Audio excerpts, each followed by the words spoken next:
Guys, अगर मैं आपसे सवाल पूछूं कि आज की डेट में सबसे कीमती चीज कौन सी है, तो आप लोग क्या जवाब देंगे? आपके जवाब का तो मैं नहीं जानता, लेकिन अगर यही सवाल दुनिया के मोस्ट सक्सेसफुल लोगों से पूछा जाता तो वो लोग क्या जवाब देते पता है आपको? वो लोग जवाब देते समय, यानी कि टाइम। इससे जुड़ा एक फैक्ट बताता हूं। फेसबुक के ओनर मार्क जकरबर्ग पूरे ही सप्ताह एक ही कलर के कपड़े पहनते हैं। जानते हैं क्यों? ताकि उन्हें यह सोचने में अपना समय बर्बाद ना करना पड़े कि मुझे कौन से कलर के कपड़े पहनने हैं। गाइस, याद रखिएगा, समय की कीमत बेशकीमती है। बात है उस जमाने की जब अंग्रेज हिंदुस्तान पे राज किया करते थे। तब जमशेदजी टाटा मुंबई के वॉटसन होटल पहुंचे, लेकिन उन्हें होटल के अंदर जाने ही नहीं दिया गया, क्योंकि वो होटल स्पेशली यूरोपियंस के लिए बनवाया गया था। यहां तक तो ठीक था, लेकिन उस होटल के गेट पे जो लिखा था उसे पढ़ के जमशेदजी टाटा जी को बहुत बुरा लगा। उस गेट पे लिखा हुआ था कि यहां कुत्तों का और इंडियंस का आना सख्त मना है। यह पढ़ के किसी को भी बुरा लगता, लेकिन जमशेदजी टाटा जी ने इस बात को दिल पे लगा लिया और उन्होंने उस दिन कसम खाई कि वो मुंबई में हिंदुस्तान का सबसे खूबसूरत होटल बनवाएंगे। और 16 दिसंबर 1903 को उन्होंने ताजमहल पैलेस, जिसे ताज होटल भी कहते हैं, उसको बनवाया और उसके बाद ताज होटल्स की नींव रखी। गाइस, क्या ये फैक्ट इसके पहले तक आपको पता था? और अगर नहीं पता था तो चैट सेक्शन में जरूर लिखिएगा। जब कोई टीम पहले ही टेस्ट में मात्र 36 रन पे पूरी की पूरी ऑल आउट हो जाए तो उस टीम से तो आप क्या ही उम्मीद रखोगे।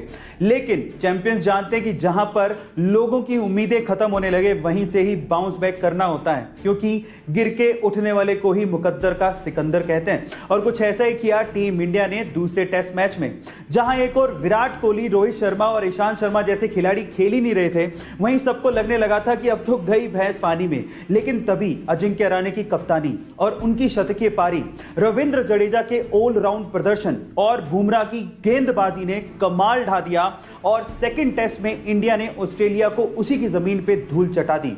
गाइस, इंडिया की इस गजब की जीत के बारे में आपका क्या ख्याल है? चैट सेक्शन में जरूर लिखिएगा। गाइस, हमारी हिंदुस्तानी संस्कृति में जब हम अपने मेहमानों को हाथ जोड़ के मिलते हैं तो ये हाथ जोड़ना सिर्फ एक पोस्चर नहीं है, बल्कि इसके पीछे एक वैज्ञानिक तर्क भी है।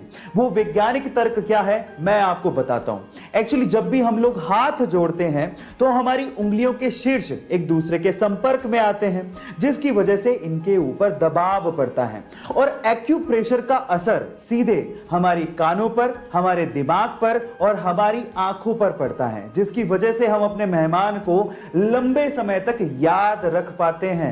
गाइस, है ना ये इंटरेस्टिंग फैक्ट? गाइस, ऐसा बहुत बार होता है जब हमें अपने कंप्यूटर या मोबाइल के अंदर पीडीएफ फाइल को इंटरनेट से डाउनलोड करना पड़ता है, लेकिन जो पीडीएफ फाइल आपने डाउनलोड की है उसके साथ वायरस भी तो हो सकता है, जो आपके कंप्यूटर या मोबाइल को इन्फेक्ट कर सकता है, खराब कर सकता है। लेकिन सवाल यह है कि हमें कैसे पता लगेगा कि उस पीडीएफ फाइल के साथ वायरस है? उसका कोई जनरल तरीका है क्या? तो मैं आपको बताता हूं। जनरली जब आप किसी पीडीएफ फाइल को डाउनलोड करते हो और अगर उस पीडीएफ फाइल के एंड में .exe लिखा हो तो आप उसे तुरंत डिलीट कर दीजिए, क्योंकि उसके साथ वायरस होने के चांसेस सबसे ज्यादा हैं। याद रखिएगा .exe, ठीक है गाइस। गाइस, एक केबीसी का सवाल पूछता हूं। 2020 में world games athlete of the year award ये किस खिलाड़ी को दिया गया, क्या आप जानते हैं? गाइस, ये विश्व स्तरीय अवार्ड इंडिया की विमेन हॉकी टीम की कैप्टन रानी रामपाल को दिया गया है। Oh my God.